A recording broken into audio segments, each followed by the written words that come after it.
नमस्कार दोस्तों, स्वागत है आपका अपना चैनल उत्तम ग्लोबल एजुकेशन में। दोस्तों, जैसा कि आपने थंबनेल में देखा कि आज हम लोग पढ़ने वाले हैं राष्ट्रपति का चुनाव। इससे पहले हम लोगों ने पढ़ा था कि राष्ट्रपति की बनने के लिए क्या अर्हता होनी चाहिए, क्या योग्यता होनी चाहिए। तो दोस्तों चलिए बिना देर के करते हैं वीडियो को स्टार्ट। और अगर चैनल पर नए हैं तो चैनल को कर लीजिएगा सब्सक्राइब। पहले आप एक अपना हेडिंग बना लो और उसमें लिखो राष्ट्रपति का चुनाव। राष्ट्रपति का चुनाव, राष्ट्रपति का चुनाव, ठीक है। अब ये जो राष्ट्रपति का चुनाव होता है, इसका जो प्रावधान है वो आयरलैंड के संविधान से लाया गया है। आयरलैंड का संविधान से इसका क्या है, प्रावधान लाया गया है। प्रावधान जो है किस संविधान से शामिल किया गया है, तो आयरलैंड के संविधान से। आयरलैंड के संविधान से जो है इसका प्रावधान भारतीय संविधान में शामिल किया गया है। आखिर अगर देखा जाए तो जो राष्ट्रपति का चुनाव जो होता है वो क्या डायरेक्टली रूप से होता है या इनडायरेक्टली रूप से होता है। तो दोस्तों मैं बता दूं कि जो राष्ट्रपति का चुनाव होता है वो इनडायरेक्टली होता है, अप्रत्यक्ष रूप से चुनाव होता है। क्या राष्ट्रपति का चुनाव, आप राष्ट्रपति के चुनाव में कभी आपने भागीदारी लिया? नहीं। ये जो चुनाव होता है वो निर्वाचक मंडल के द्वारा होता है। क्या होता है, राष्ट्रपति का जो चुनाव होता है दोस्तों क्या होता है, निर्वाचक मंडल, कहने का मतलब इलेक्टोरल कॉलेज के द्वारा जो है इसका चुनाव होता है। यानी कि जनता के द्वारा जो निर्वाचित होते सदस्य हैं उनके द्वारा जो है इसका चुनाव होता है। किसका? राष्ट्रपति का चुनाव। वही जो है इसका मतदान की अगर गणना की बात करें तो सिंगल ट्रांसफरेबल वोटिंग सिस्टम के माध्यम से इसका मतगणना होता है। सिंगल ट्रांसफरेबल वोटिंग सिस्टम के माध्यम से, okay. Single transferable voting system के माध्यम से जो है इसकी मतगणना होती है राष्ट्रपति का, ठीक है, राष्ट्रपति का। अगर वहीं पर बात की जाए तो जो राष्ट्रपति का चुनाव होता है, और अगर एक बात की जाए एमएलए का जो चुनाव होता है, एमएलए का चुनाव में हम लोग क्या करते हैं, ईवीएम मशीन का उपयोग करते हैं। लेकिन राष्ट्रपति का चुनाव में अभी भी जो है बैलेट पेपर पर चुनाव होता है दोस्त। क्या चीज? बैलेट पेपर पर, यानी कि पेपर पर अभी भी इसका चुनाव होता है। लेकिन हम एमएलए का जब वोट देते हैं, एमएलए का अगर मतदान होता है तो उसमें हम लोग ईवीएम मशीन का यूज करते हैं। लेकिन यहाँ पर जो निर्वाचित सदस्य होकर के संसद में बैठते हैं वो उनको क्या मिलता है, हर लोग को एक एक क्या धराया जाता है, बैलेट पेपर धराया जाता है। और उसी बैलेट पेपर में वो अपना राष्ट्रपति को चॉइस करते हैं, राष्ट्रपति को चुनते हैं, ठीक है। तो हम लोगों ने अभी तक क्या देखा कि राष्ट्रपति का जो प्रावधान है वो किसके संविधान से लाया गया है, तो आयरलैंड के संविधान से भारतीय संविधान में लाया गया। राष्ट्रपति का जो चुनाव होता है दोस्तों वो किस प्रकार से होता है, तो अप्रत्यक्ष रूप से होता है। राष्ट्रपति का जो चुनाव होता है निर्वाचक मंडल के द्वारा होता है, और वो क्या, सिंगल ट्रांसफरेबल वोटिंग सिस्टम के माध्यम से। और ये जिसका जो चुनाव होता है वो किस तरीके से, तो बैलेट पेपर के माध्यम से होता है, नॉट ईवीएम मशीन। यहां तक हम लोगों ने देखा कुछ चुनाव के बारे में बेसिक जानकारियां। अब यहां पर बात आती है कि आखिर राष्ट्रपति का चुनाव कौन लोग करता है और कौन लोग नहीं करता है। यहीं पर अगर बात देखा जाए तो राष्ट्रपति का जो चुनाव में जो भागीदारी लेते हैं वो लेगा लोकसभा के निर्वाचित सदस्य। लोकसभा हो, राज्यसभा के निर्वाचित सदस्य। लोकसभा के कौन? निर्वाचित सदस्य। जो निर्वाचित होकर के गए हैं वही जो है निर्वाचित सदस्य जो है राष्ट्रपति के चुनाव में भागीदारी लेते हैं। राइट, यहां तक आपका क्लियर हो गया होगा कि लोकसभा में कौन भागीदारी लेगा, तो निर्वाचित सदस्य। राष्ट्रपति के चुनाव में, सॉरी, राष्ट्रपति के चुनाव में कौन भागीदारी ले रहा है, तो लोकसभा के निर्वाचित सदस्य। वही राज्यसभा के निर्वाचित सदस्य, राज्यसभा के निर्वाचित सदस्य, विधानसभा के निर्वाचित सदस्य, विधानसभा के निर्वाचित सदस्य, इसके भागीदारी लेंगे क्या चीज में, चुनाव में। वही जो है यूटी, कुछ यूटी के भी जो है निर्वाचित सदस्य जो है इस चुनाव में भागीदारी लेते हैं। जैसे में दिल्ली हो गया, और पांडिचेरी के जो है उसका भी निर्वाचित सदस्य जो है राष्ट्रपति के चुनाव में भाग लेते हैं। तो ये जो है कि भाग लिया इसका चुनाव में, राष्ट्रपति का चुनाव में इन लोगों ने भाग लिया। अब कौन लोग जो है भाग नहीं लेता है वही हमारे जान लेना है। तो राष्ट्रपति के जो चुनाव में है ये लोग सब क्या है, भाग लेने वाले हैं। अब जो है राष्ट्रपति का चुनाव में कौन लोग भाग नहीं लेता है वो है लोकसभा के मनोनीत सदस्य। मनोनीत सदस्य, लोकसभा के मनोनीत सदस्य। अब मनोनीत सदस्य जो है लोकसभा के जो जितने भी मनोनीत सदस्य हैं वो क्या करेगा, राष्ट्रपति के चुनाव में भागीदारी नहीं लेगा। भागीदारी कौन लेगा, जो लोकसभा के निर्वाचित सदस्य है वो भागीदारी लेगा। वहीं जो है इसी तरीके से राज्यसभा के मनोनीत सदस्य भी क्या करेंगे, वो भी भागीदारी नहीं लेगा। वो भी सदस्य जो है राष्ट्रपति के चुनाव में भागीदारी नहीं लेगा। वहीं जो है विधानसभा के भी क्या है, मनोनीत सदस्य, ये भी राष्ट्रपति के चुनाव में जो है राष्ट्रपति के चुनाव में भागीदारी नहीं लेते हैं। ये भी राष्ट्रपति का चुनाव में भागीदारी नहीं लेते हैं। वही जो है अगर किसी भी प्रांत का, सभी प्रांत हो, अगर सभी प्रांत में किसी भी प्रांत में जो है विधान परिषद के वह तो निर्वाचित सदस्य हो या मनोनीत सदस्य हो, ये दो को में से कोई भागीदारी नहीं लेगा। यहाँ विधानसभा की बात नहीं हो रही है, विधान परिषद की बात हो रही है। तो विधानसभा की और निर्वाचित सदस्य हो या मनोनीत सदस्य हो, मनोनीत सदस्य हो या निर्वाचित सदस्य हो, निर्वाचित सदस्य हो, ये दो को में से कोई जो है राष्ट्रपति के चुनाव में भाग नहीं लेता है, ये भाग नहीं लेता। और उसी प्रकार से जो है अब भाग ये लोग लेते हैं। आखिर लोकसभा के निर्वाचित सदस्य भाग ले रहा है, विधानसभा के निर्वाचित सदस्य भाग ले रहा है, राज्यसभा के निर्वाचित सदस्य भाग ले रहा है, तो आखिर इन लोग भाग ले रहा है तो उस राष्ट्रपति का चुनाव आखिर हो कैसे रहा है, किस माध्यम से? अगर बैलेट पेपर उन लोग को दिया जा रहा है तो इससे पहले हमारा कि राष्ट्रपति को एक quota, fix amount of vote उसको लाना पड़ता है, फिक्स अमाउंट ऑफ वोट उसको क्या करना पड़ता है, राष्ट्रपति को लाना पड़ता है, यानी कि उसको कोटा पूरी करना पड़ता है, तब जाकर के वो राष्ट्रपति के लिए आगे जो है उसका प्रोसेस होता है। ठीक है, तो जो फिक्स अमाउंट ऑफ वोट जो है ये कैसे होता है, किस प्रकार से आता है, किस प्रकार से ये फिक्स अमाउंट ऑफ वोट होता है, उसको हम लोग आगे देखते हैं। वहीं अगर देखा जाए कि राष्ट्रपति के चुनाव में एक अगर एमएलए जो भागीदारी ले रहा है तो उसका एक वोट नहीं देखा जाएगा, उसका एक वोट नहीं देखा जाएगा, उसका एक वोट का वैल्यू देखा जाएगा। आइए उसके बारे में देखते हैं। जैसे में अगर पहले हम लोग डिस्कस करेंगे राज्य के बारे में, उसके बाद हम लोग फिर केंद्र पर जाएंगे। तो राज्य में क्या होता है, राज्य में जो है विधानमंडल मौजूद है। अब विधानमंडल के कितने अंग होते हैं, दो अंग होता है, क्या, विधानसभा और विधान परिषद। क्या होता है, विधानसभा और विधान परिषद। विधानमंडल में कितने अंग होते हैं, दो अंग, विधानसभा और विधानमंडल। जहां जो है विधानसभा के लोग जो है राष्ट्रपति के चुनाव में जो है भागीदारी लेते हैं, विधान परिषद के लोग भागीदारी नहीं लेते। क्योंकि देखो अगर देखा जाए कि विधानसभा जो है ये 28 राज्य में मौजूद है। हमारा कंट्री में 28 राज्य है, 28 के 28 राज्य में है हमारा विधानसभा मौजूद है। लेकिन विधान परिषद जो है वो मात्र 6 ही राज्य में मौजूद है। वो कौन कौन है, यूपी हो गया आपका, बिहार हो गया, यूपी, बिहार, महाराष्ट्र, कर्नाटका, तेलंगाना और आंध्र प्रदेश। ये 6 राज्य में ही मात्र जो है वो क्या है, विधान परिषद जो है से मौजूद है। तो इसीलिए जो क्या है कि विधान परिषद के जो है निर्वाचित सदस्य या मनोनीत सदस्य किसी को जो है राष्ट्रपति के चुनाव में भागीदारी करने का मौका नहीं मिलता है। वही जो है राष्ट्रपति के चुनाव में कौन भागीदारी करता है, तो विधानसभा के निर्वाचित सदस्य, मनोनीत सदस्य नहीं। मैं पहले बताया कि निर्वाचित सदस्य भी भागीदारी करेंगे, मनोनीत सदस्य नहीं। अब जैसे में अगर यहाँ पर बात किया जाए कि अगर एक एमएलए यानी एक विधायक की अगर वोट की, एक विधायक का इस राष्ट्रपति के चुनाव में विधायक का एक वोट नहीं देखा जाता है, बट एक विधायक के वोट की वैल्यू देखी जाती है।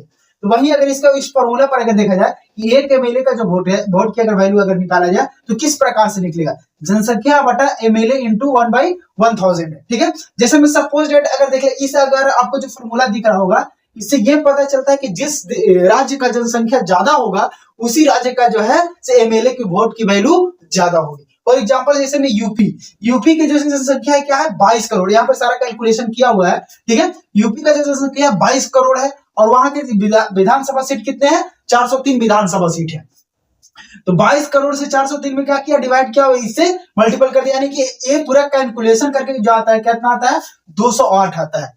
अब 208 आता है, वही 208 से कितना विधानसभा सीट क्या है, कितना है, अगर यूपी की अगर विधानसभा सीट की अगर बात किया जाए तो वो है 403, उससे 403 की मल्टीपल कर देंगे तो क्या हो जाएगा, ये एक एमएलए का हमारा वोट का वैल्यू निकला। ठीक है, अब यहीं पर जैसे पूरा वोट का अगर बात किया जाए तो क्या है, 83,824 इसका जो है एक एमएलए का वोट की वैल्यू है। कितना, एक एमएलए। उसी प्रकार से सिक्किम है, तो सिक्किम का जो है जनसंख्या कम है वहां का, तो इसका जो कुल आया वो कितना आया, 7 आया, और इसका जो विधानसभा में कितने सीट है, वो 32 सीट है। अब इसी से मल्टीपल कर देते हैं, इसका जो वोट की संख्या हो जाएगा कुल कितना हो जाएगा, 224 हो जाएगा। इसी प्रकार से अगर देखा जाए तो टोटल एमएलए यानी कि टोटल जो विधायक हुए, टोटल विधायक की वोट की वैल्यू अगर देखा जाए तो कितना गया, 5,43,231। 5,43,000 कितना हुआ, 231 जो है ये टोटल जो है एमएलए की वोट की वैल्यू है। तो राष्ट्रपति का चुनाव में जो है सिर्फ वोट नहीं देखा जाता है, वोटों की वैल्यू देखा जाता है। ठीक है, इसी प्रकार से केंद्र में अगर देखा जाए तो संसद में हमारे संसद के कितने अंग है, संसद के 2 अंग, लोकसभा और राज्यसभा। लोकसभा में जो है 543 जो है तो क्या है सीटें हैं, और राज्यसभा में 233 सीटें।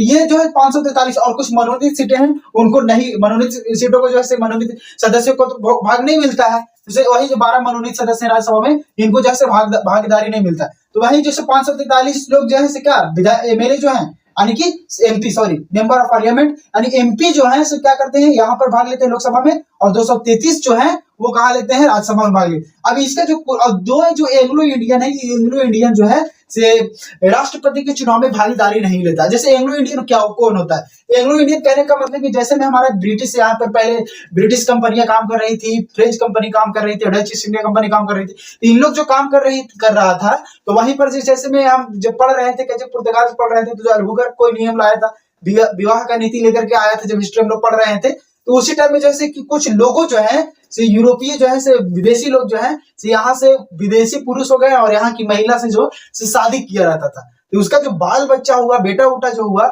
वही एंग्लो इंडियन कहलाया। तो एंग्लो इंडियन को जो है से डायरेक्ट जो है से इनको वोट करने का, इनडायरेक्टली जो है वोट करने का मौका नहीं दिया जाता राष्ट्रपति को, इनको जो है राष्ट्रपति ही खुद राष्ट्रपति ही जो है से लाता है। ठीक है, वहीं अगर देखा जाए तो एक एमपी का वोट की वैल्यू क्या होता है, इसीलिए यहाँ पर आपको क्या जरूरत पड़ेगा कि टोटल एमएलए यानी, इसीलिए पहले एमएलए की वोट की वैल्यू बताया, तो टोटल एमएलए की वोट की वैल्यू क्या है? टोटल एमएलए की वोट की वैल्यू कितना है? 5,43,231। अब टोटल एमपी, तो टोटल एमपी कितना हो गया? या लोकसभा से हो या राज्यसभा से, दोनों को मिला करके इंक्लूड करके कितना आ गया? 776। ठीक है, 776 जो है ये टोटल एमपी की वैल्यू है। अगर इसको काट छाट करेंगे तो क्या आएगा? एक एमपी का जो वोट की वैल्यू वो कितना आएगा? तो 700 आएगा। और वही जब टोटल एमपी के वोट की वैल्यू का अगर देखा जाए तो 5,43,200 आया। 5,43,000, यानी कि यहाँ पर आपको दोनों का सेम दिख रहा होगा, थोड़ा 31 है, वोट की वैल्यू है, कम बेसी हो सकता है, लेकिन अगर देखा जाए तो ये दोनों की एक एमपी के वोट की वैल्यू और एक एमएलए के वोट की वैल्यू क्या होती है? बराबर होती है। वही अगर बात किया जाए कि टोटल वोट की वैल्यू अगर हमको निकालना है, टोटल एमएलए की वोट की वैल्यू, टोटल एमपी की वोट की वैल्यू, तो वो कितना हो जाएगा? यहाँ पर जो हो जाएगा 10,86,431। ये टोटल, यानी कि अगर देखा जाए थोड़ा बहुत अगर 19-20 अगर नहीं हुआ, इधर उधर अगर वोट नहीं हुआ, तो एक्यूरेट जो वोट जो है राष्ट्रपति को इतना ही जो इसको प्राप्त होते हैं, इतना ही जो है इसको वोट प्राप्त कितना? 10,86,431। ये पूछ रहा है कि वोट प्राप्त, अब वो जो वोट प्राप्त होते कैसे, अगर वोट कैसे लोग करता है, अब यहाँ पर देख समझते हैं कि ये जो होता है सिंगल ट्रांसफरेबल वोटिंग सिस्टम जो होता है, एकल संक्रमणीय जो मत जो होता है, वो किस प्रकार से होता है, किस आधार पर जो है राष्ट्रपति को लोग वोट करता है। तो हम क्या बताएं थे शुरुआत में कि बैलेट पेपर के माध्यम से होता है। तो संसद में जितने भी लोग हैं उनको क्या है, एक हाथ में क्या है, बैलेट पेपर धराया जाता है, यानी कि अब लिखा पढ़ी करना आप चालू करिए।